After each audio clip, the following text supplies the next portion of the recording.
Okay, so I'm down here at Thornycroft on the Institute, one of the Institute seed gardens, it's Isaiah's garden, and they're just beginning to make all their compost for the autumn, and so these compost heaps will be ready for next spring. And so the first job is to mark it out, and we've come to the conclusion here over the last few years that really the easiest way to make a compost heap is to make a circular one, although we do sometimes make other shapes. And the minimum size, as we've learned already, for a compost heap is 1 cubic metre, and you don't really want to go any wider than, I think, 1.6, 1.8. And you don't want to go higher than 1.2. You can make them longer if you want, but these are the heaps we like making, and we make lots of these. I don't know, you'll probably make half a dozen of these this autumn perhaps, yep. So this one's all marked out, I think it's 1.8 diameter. So they've put a stick in the middle and they've used a tape measure and they've just gone around and made a circular. So that's how we maintain the shape of the heap, and they'll all come out at some point. So great, so the next step is going to be forking up the base, and the reason why we do that is to aerate the space under the compost heap to allow for easier moisture drainage and for easier movement of microbes. So the microbes will move easily up and down into the heap from the soil.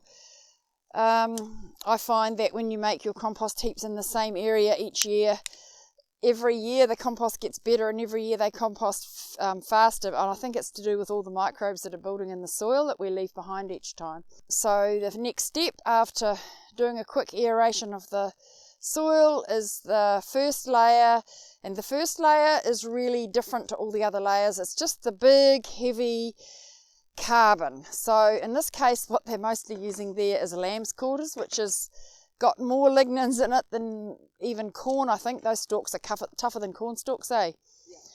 Yeah. So that's just a weed really, lamb's quarters or magenta spreen, and that maintains an open air height, like a layer at the bottom of the heap that keeps the air. No matter what you put on top, that's never going to compact down and become anaerobic on the bottom, so it maintains the airflow. So you put about, around about 20 centimetres of rough stuff on the bottom. The way you notice that they're going around in a circle, and they're putting they're looking after the edges. So Isaiah's putting the roots out to the outside edge, or if it hasn't got roots, just you start with the edge and point them in, and that maintains, that's the base of the heap from which everything else is built. So getting a good, firm, strong base where you really maintain the edges in a clear shape is very important. One of the things Peter Proctor taught me, he was my original compost teacher, was that the most important thing when you make a compost heap is looking after the edges. And so he used to say, stand beside the compost heap. The compost has to go straight up your leg. If you start letting it go in, you end up forming a mountain and you can't get the volume in there. So we do that, we go straight up until we get to the desired height. So they're building up that bottom base.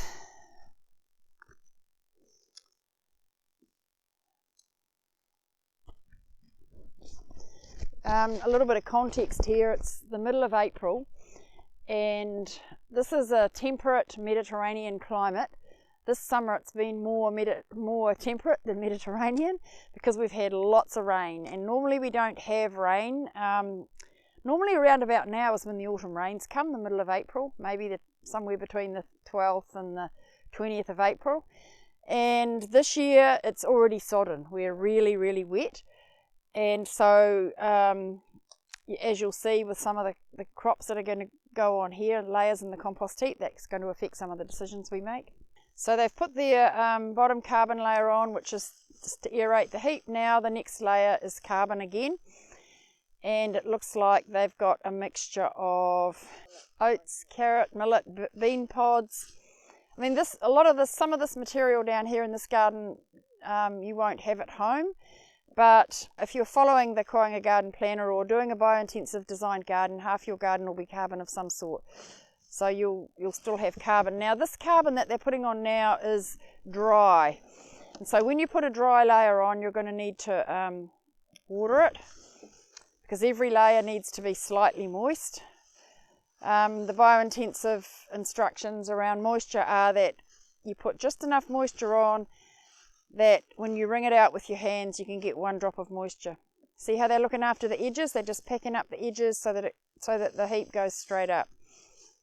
It's really easy to do that when you've got small stuff like bean hulls, and it gets a bit harder when it's corn stalks. So Isaiah's been doing this for a while now. He's got a bit of a feel for how much water needs to go on there,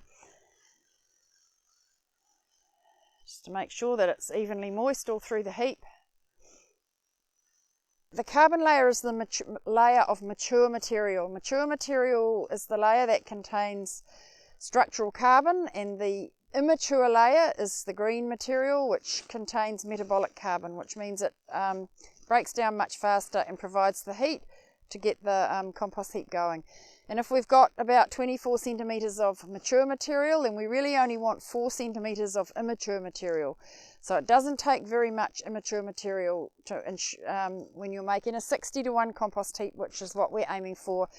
With all our compost heaps here at Koanga, we want to end up with 60 parts carbon to 1 part nitrogen. And the way we do that is, as we've showed you before, earlier, is by doing it in layers of roughly 12 to 1. It's 12 parts mature, 2 parts immature, 1 part soil. Here it's very hard to make a heap with only, say, 12 centimetres of mature material. So we're going 24 centimetres of mature material, 4 centimetres of immature material, and now here we have the 2 centimetres of soil, which in garden, a lot of people in their gardens will end up pulling out weeds, putting it in a pile, and there's loads of soil as well as some immature material.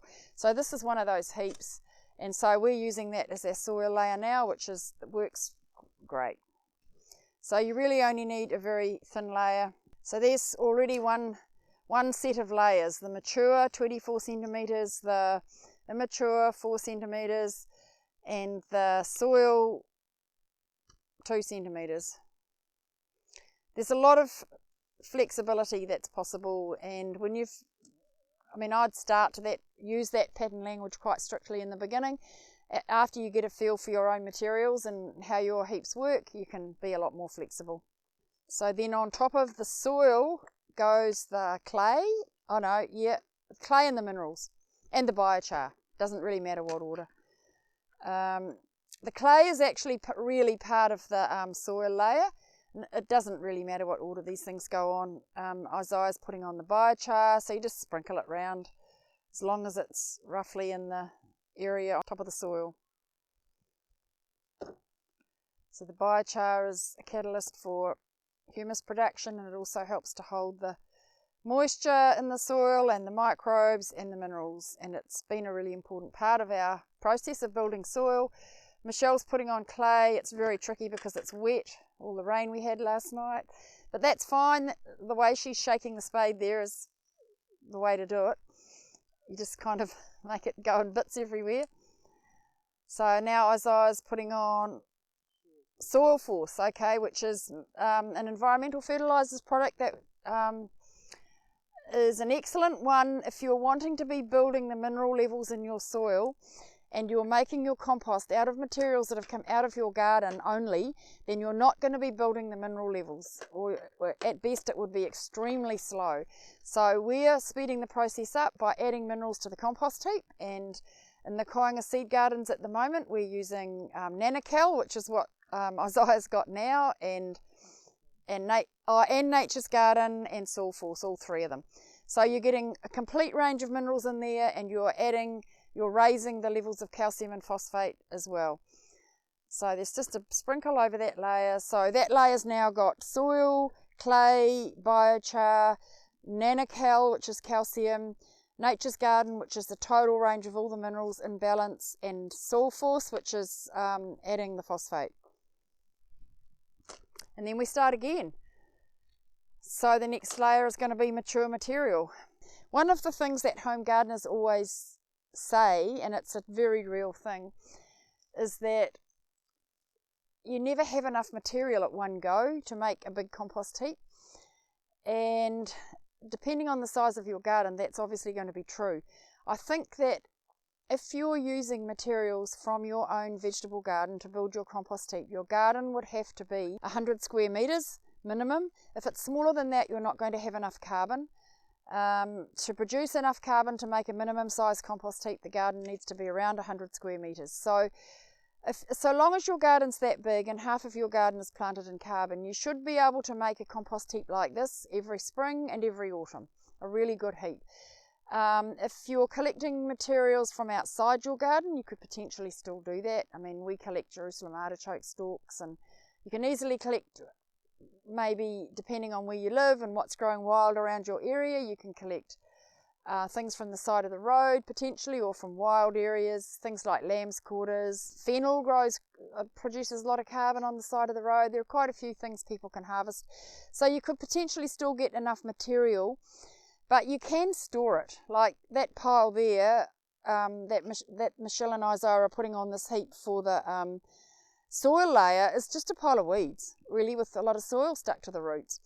And the carbon can sit for long periods of time, and you'll see that as they're bringing carbon over now, which has been, how long's that been there, Michelle? Since December, like this, when they first started harvesting seed in this garden. What are those stalks? So they're putting on carrot stalks and brassica stalks, and that's all carbon crops that have been sitting around for a while. If we hadn't had such a wet season, they wouldn't be as decomposed as they are, but it's been quite wet this year. Potentially we could have covered them and they would have stayed drier, but there's a lot of flexibility in this. You don't have to be too exact about it. So they're building up their 24 centimetre layer of carbon.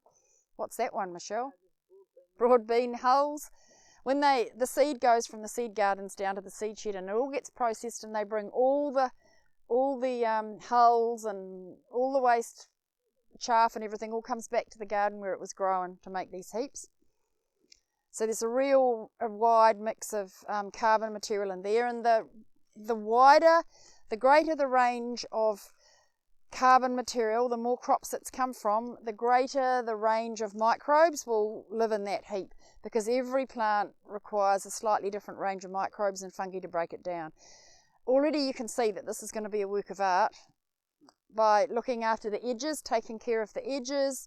It looks way better than a compost heap in a plastic container or a wooden container or any other kind of container. They look stunning. Compost is what you get when you've mixed a whole range of materials together and they've rotted, broken down, degenerated, and then they've recombined to form something new, and that something new is the compost, which contains humus. And humus production only happens where you've got very specific conditions, and so the heap has to have enough volume to it, it has to have enough air in it, has to have enough moisture in it, has to have enough carbon in it. And so when all those things are right, you get humus production. And I don't see that happening in many of the commercial compost containers that they sell for making compost. They mainly just keep things out of sight and away from the rats, and what you end up is something quite different to high quality humus. So here we are now again. They've got the immature layer. We actually, even in a home garden, plant comfrey around the edges so that when we want to make our compost heaps in spring and autumn, we've got comfrey to put in the compost heaps. Not only does it provide the immature layer, but it's a deep rooting plant. It's a really awesome mineral accumulator, and so by adding either alfalfa or comfrey to a compost heap, we're bringing in minerals from outside the zone where the plant roots normally pull them from, because they're so deep rooted.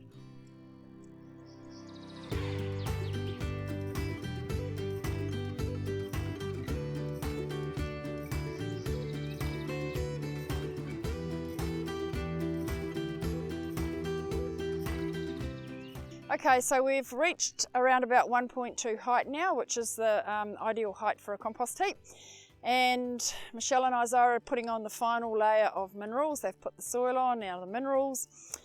And so in total, in terms of the mineral, so we're using the compost heap to remineralise the garden beds here, the Koanga seed garden.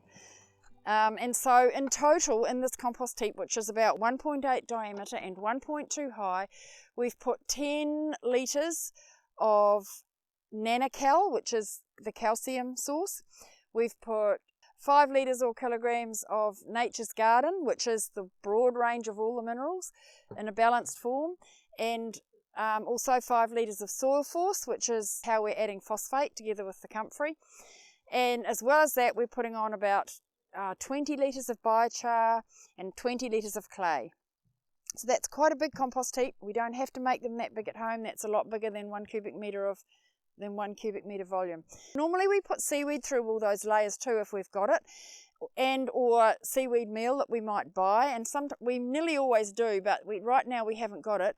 And so we're putting on 1/4 cup of iodine, which comes from, it's just stock iodine that comes from farmlands, in a watering can of water. And we've also added some organic fresh cow manure into there, like, you know, a few handfuls, maybe a couple of litres. And so the cow manure adds microbes. The iodine is a really important water-soluble mineral that is grabbed by the humus as it's formed in the heap, and so it returns, we have iodine in our garden, which is what we need in our food for our thyroid. And iodine is the main missing mineral implicated in breast cancer and prostate cancer, so it's very important to get that back into our living cycle. So the cow manure and the iodine's gone on there last, on the top, and finally they're building a bit of a pile in the middle so that they can then cap the heap, and the rain will fall off in the winter when we have more rain than what we need. So making compost is a bit of an art. It's one of the most funnest things that I could imagine doing, making a beautiful looking compost heap. But it also reminds me that, you know, in our lives today, in the world we live in, we've got very good at making a cake, and we know, get the ingredients right and right length of time in the oven, and we check it, and we make sure it's all good. We know how to make soup. We know how to do those things, but we've lost the art of working with living things. So a compost heap is a living thing, and when they've made that, they're going to put a thermometer in it, which is going to tell them very quickly how well they made that heap. But making a compost heap is like, you learn to observe it, you can smell it, you can see the steam coming off, you can feel the temperature, you can like feel the warmth putting your hand in there, and you watch it sinking, and you build a relationship with it. It's just like having a ferment at home, or making sourdough bread, or a lot of the things that we need to be re-engaging with and reconnecting with in order to be building life and to be creating a regenerative way of living. So compost making is one of those things, and it's a beautiful thing to do. See how it's kind of shaking like jelly? That's one of the signs we've come to recognise, that it's a good heap with lots of air in it. So when they put stuff on there, see it's shaking? Like, you can actually shake that heap. See? It's shaking, and it goes like jelly. And it's because there's lots of air in there, and which means it will, it won't go anaerobic because of all the things we've already done. Because of the amount of carbon in there and the amount of air in there, and there's not too much moisture. A lot of the carbon layers that we put in that heap, we didn't water, which we normally would, and we didn't water it because they've been sitting out in the rain already for a while, and it was wet. Didn't need to be wet more. See how it's wobbling? Okay, so the final layer there is actually, what is that? Millet. They're millet stalks, and they're put on like that to run the water off. We made some compost heaps at Ruatahuna a few weeks ago, and they had access to a lot of fern fronds, and they arranged fern fronds on the top, and it looks beautiful, and that does the same thing. Whatever you've got is fine. Just means that the water runs off in the winter.